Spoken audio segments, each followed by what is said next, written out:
Kalau yang tadi kita membahas tentang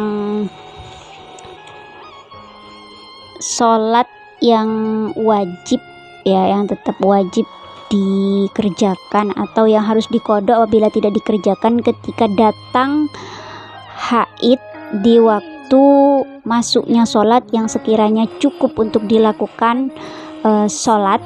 Itu yang tadi kita bahas. Nah, sekarang ini adalah tabel untuk memudahkan kita agar mengetahui ya mana sholat yang perlu diqadha dan mana yang perlu kita kerjakan seperti biasanya, yaitu adaan gitu.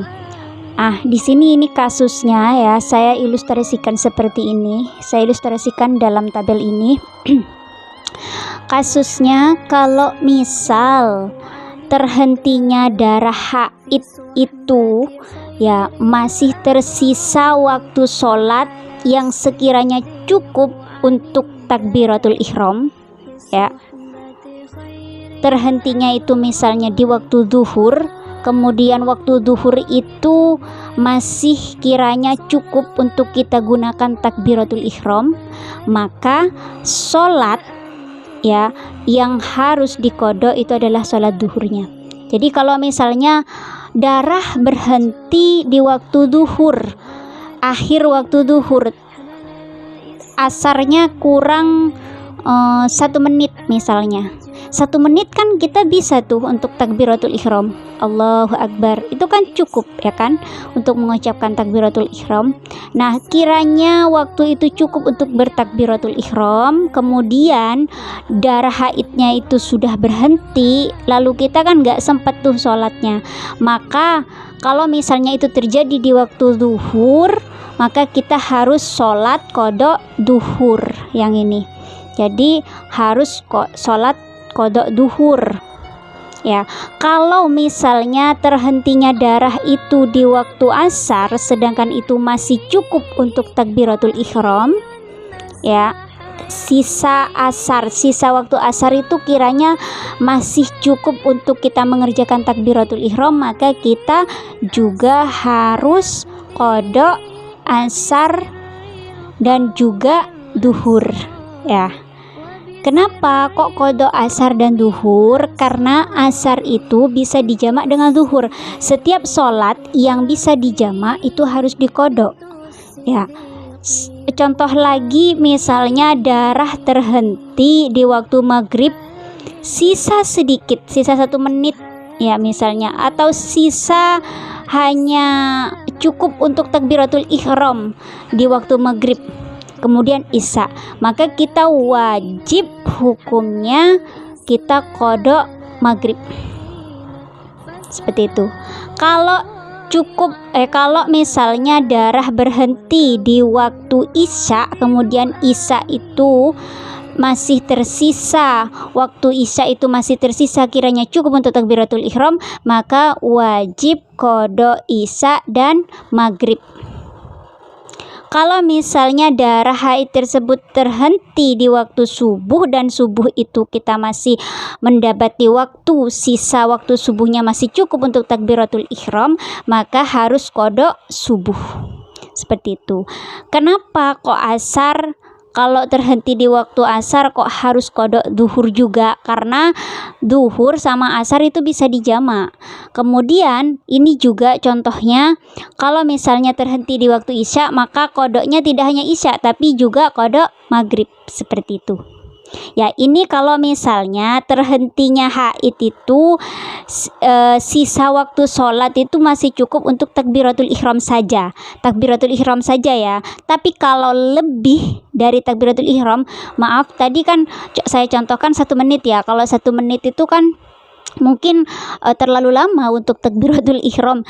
Kayaknya kalau cuma takbiratul ihram Allahu Akbar itu hanya beberapa detik saja, itu sudah cukup untuk melakukan takbiratul ihram, nggak sampai 1 menit itu cukup. Jadi kalau misalnya sisa sedikit saja kiranya cukup untuk takbiratul ihram, maka ini ya rinciannya yang perlu diqadha duhur ya ini.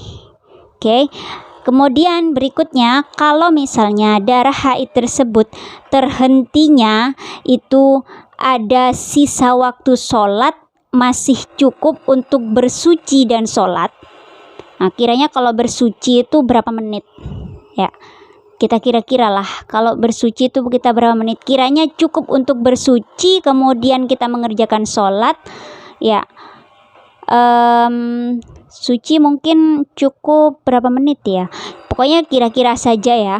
Kalau bersuci cukup, kemudian untuk melakukan sholat cukup, kemudian darah itu berhenti di waktu itu dan mendapati waktu untuk sholat dan bersuci, maka harus mengerjakan. Kalau itu terhentinya di waktu zuhur dan memenuhi waktu tadi masih yang cukup untuk bersuci dan mengerjakan sholat, maka harus mengerjakan sholat zuhur seperti biasa, yaitu ada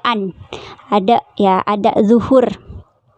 Jadi harus mengerjakan sholat zuhur. Kemudian kalau terhentinya itu di waktu asar, juga harus mengerjakan sholat asar, ada asar dan juga qada zuhur.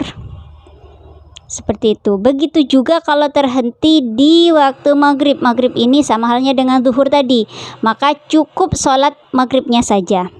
Kalau terhentinya di waktu isya, yang sekiranya isya tersebut cukup untuk melakukan suci dan juga sholat, maka harus sholat isya sekaligus qada maghrib. Begitu juga kalau terhentinya di waktu subuh ya, waktu subuh, karena subuh ini nggak bisa dijamak dengan sholat yang sebelumnya ataupun yang sesudahnya, maka cukup sholat hanya sholat subuh saja, tidak ada yang perlu dikodok. Seperti itu ya, bisa dipahami ya. Kemudian yang ketiga, rincian yang ketiga, ilustrasinya, jika ini ilustrasi saja, jika terhentinya haid itu sisa waktu sholat tidak cukup untuk takbiratul ihram. Kalau misalnya memang betul-betul tidak cukup, makanya di sini saya ilustrasikan full di sini ya, full penuh. Jadi zuhur ini nggak cukup untuk takbiratul ihram, maka di sini qada zuhur dan ada asar. Seperti itu. Kalau misalnya kiranya nggak cukup untuk takbiratul ihram, misalnya dikiranya itu hanya mengucapkan Allah, nggak sampai Hu Akbar, kemudian sudah masuk waktu asar gitu, nggak sampai mendapati waktu untuk takbiratul ihram tadi, maka cukup qada zuhur dan salat asar biasa. Kemudian juga kalau misalnya berhentinya itu di waktu asar tetapi tidak cukup untuk melakukan takbiratul ihram, maka tidak wajib sholat asar. Seperti itu. Kalau misalnya terhentinya di waktu maghrib, ya mana nih, terhentinya di waktu maghrib ya, ini ya, maghrib ini ke sini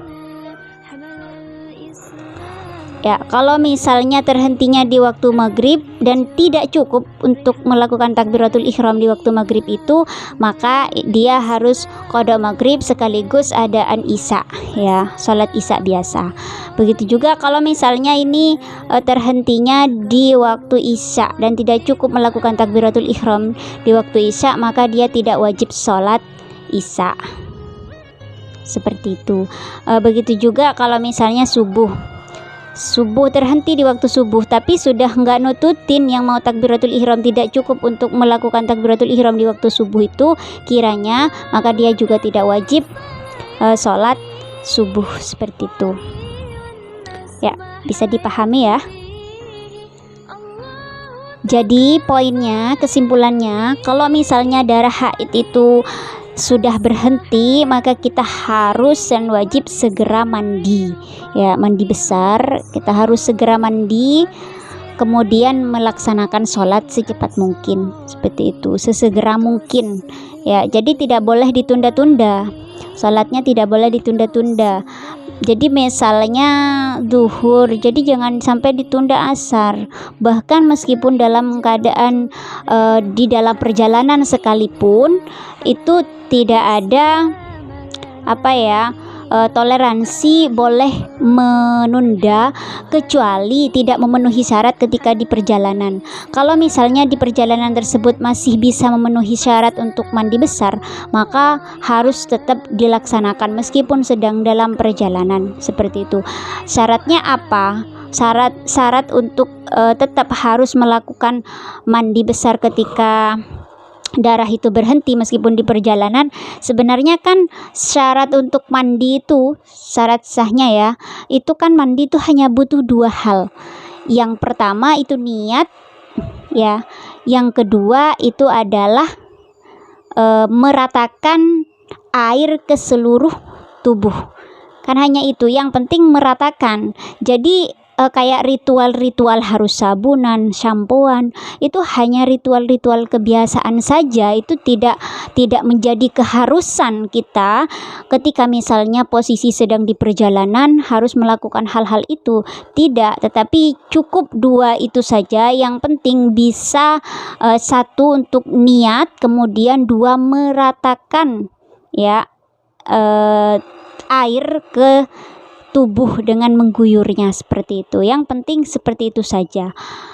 Kalau misalnya nggak mendapati air, maka bisa dilakukan dengan cara tayamum. Akan tetapi tayamum itu akan akan gugur ketika misalnya nanti kita menemukan air, seperti itu. Jadi ketika menemukan air harus mandi lagi, seperti itu ya. Ya, bisa dipahami kan? Satu lagi, kalau misalnya boleh ditundanya tuh, contoh yang boleh ditunda misalnya terhentinya di waktu pagi jam 10. Nah, itu boleh menunda mandi sampai mau mengerjakan sholat zuhur. Kenapa? Karena dia berhentinya kan sebelum zuhur ya, sebelum zuhur. Jadi dia boleh enggak langsung mandi meskipun berhenti darahnya di jam 9 pagi gitu. Di jam 9 pagi berhenti, kemudian tidak langsung sholat, tidak langsung mandi, enggak apa-apa. Boleh menunggu sampai waktu mau mengerjakan sholat, seperti itu. Karena mandi itu kan tujuannya untuk mengerjakan sholat. Jadi harus mandinya itu ketika mau mengerjakan sholat. Jadi kalau misalnya berhenti di waktu itu, kalau memang itu waktunya cukup sesuai uraian-uraian ini, maka segeralah mandi, seperti itu ya.